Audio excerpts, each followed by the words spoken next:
The gentleman from Pennsylvania is recognized for 3 minutes. Thank you, Mr. Speaker. First, let me thank Chairman Camp for bringing this important set of charitable bills, the America Gives More Act, H.R. 4719, to the floor for a vote. H.R. 3134, the Charitable Giving Extension Act, is a bill I introduced that would make a small change in the tax code, would make a huge change in the lives of every American.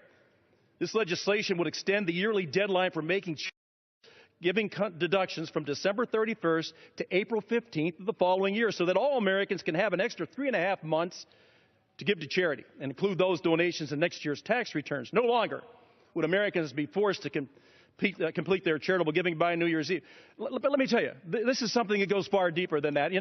Mr. Schock references, according to the World Giving Index, America is the most big-hearted nation in the world. In the world.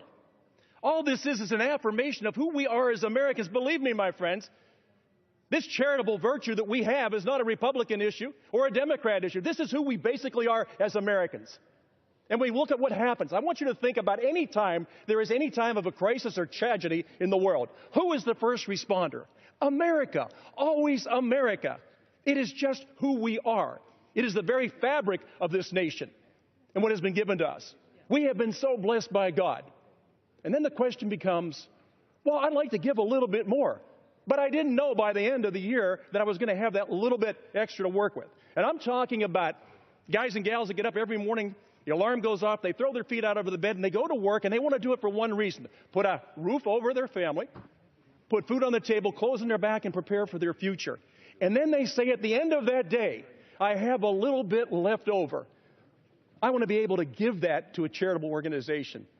Is there any place else in the world that we see that happen, and happen on a regular basis, day in and day out? Now, this is not chest thumping, I'm proud of America. This is a humble pride. It says, I thank our Lord and God for putting us in a position that we can actually share that which we have. And too much has been given, much is required. I understand that, but please don't turn this into a political argument when it comes to good policy. You know in the depths of your heart where the American people are. You know what they've done for year after year, in good times and in bad times. And we turn this into political theater? When we talk about policy that's good not just for every single American, but for every person they help.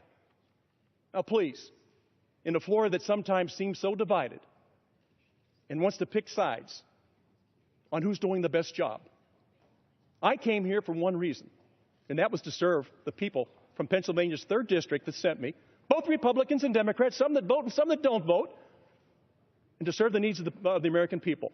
Have we gone so far from those goals that we decide to make everything political?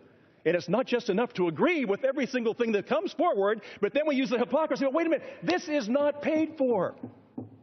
And the idea of paying for it is taxing people more. I would hate to be in a position where I tell an additional 30 seconds. Where I tell every American additional 30 seconds. That, you know what, we know how to spend the money better than you. We'll make the decisions of how it gets doled out. In your heart of hearts, when you want to give to a charitable organization, forget it.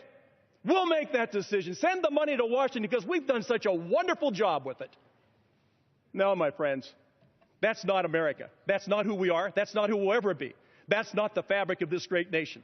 So what I ask you to look past your political ambitions and beating each other up and look about what's good policy for every single American. Now, I urge the passage of this bill, and I yield back my time, and I thank the chairman. Gentleman's time has expired. Gentleman from Michigan reserves. Gentleman